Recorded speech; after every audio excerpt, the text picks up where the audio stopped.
Hundreds of residents of Meru County, led by a section of leaders from the region, staged protests over the murder of blogger Daniel Mithiani Bernard, popularly known as Sniper. The residents are demanding justice even as they raised concerns over the handling of the investigation into the death and the release of a suspect who had been arrested over his disappearance.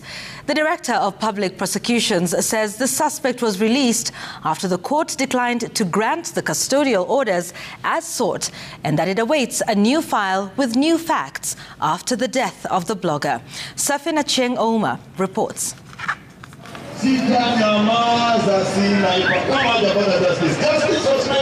From Wednesday morning, residents of Meru County were treated to a unique entourage as hundreds of residents took to the streets to protest and demand justice following the death of blogger Daniel Mithiani Bernard, popularly known as Sniper.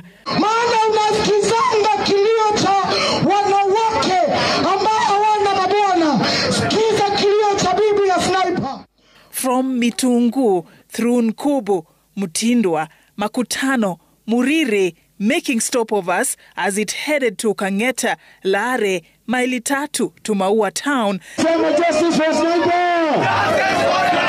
The irate residents condemned the untimely death of the young blogger, blaming investigative agencies of not doing enough to expedite the case. Uchunguzi imefanywa, postmortem ilifanywa, DNA imefanywa, na imedhihirisha ya kwamba kijana wetu aliuawa.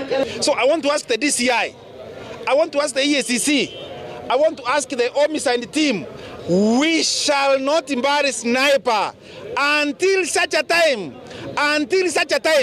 justice is served. The Office of the Director of Public Prosecutions, however, dismissed social media reports that a suspect was arrested for abduction of Daniel Mithiani Bernard, but the ODPP did not give directions to the DCI on how to proceed with the case. In its clarification, the ODPP stated that following the abduction of Daniel Mithiani Bernard, now deceased, one suspect who goes by the name Vincent Murithi Kirimi, also known as Supu wa Mioro, was arrested on suspicion of the offense of abduction.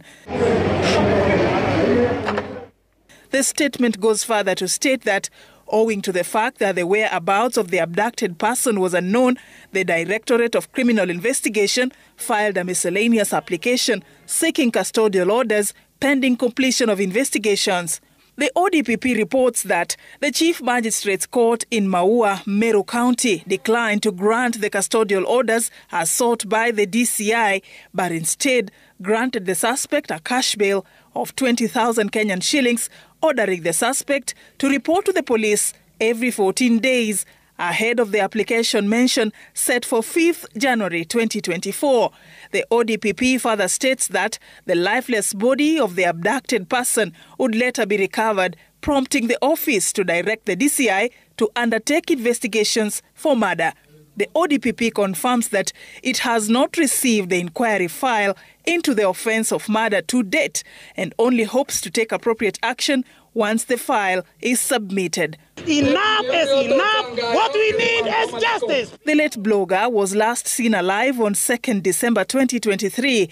A post-mortem report by government pathologist Dr. Johansen Oduor revealed that the late Daniel Mithiani Bernard was strangled to death. Even I am a politician. I got ambitions. Sasa hiyo ni kuua ndoto zangu, kuona mmoja wetu ameuawa. Sisi kama content creators tunataka tupewe haki yetu na tuko na rights of speech pia kuongea vitu zetu. Kama mtu amekukosea, kama nimeongea kitu imekusinya, wewe enda unishtaki tukutane kotini. Safina Cheng Oma, Citizen TV.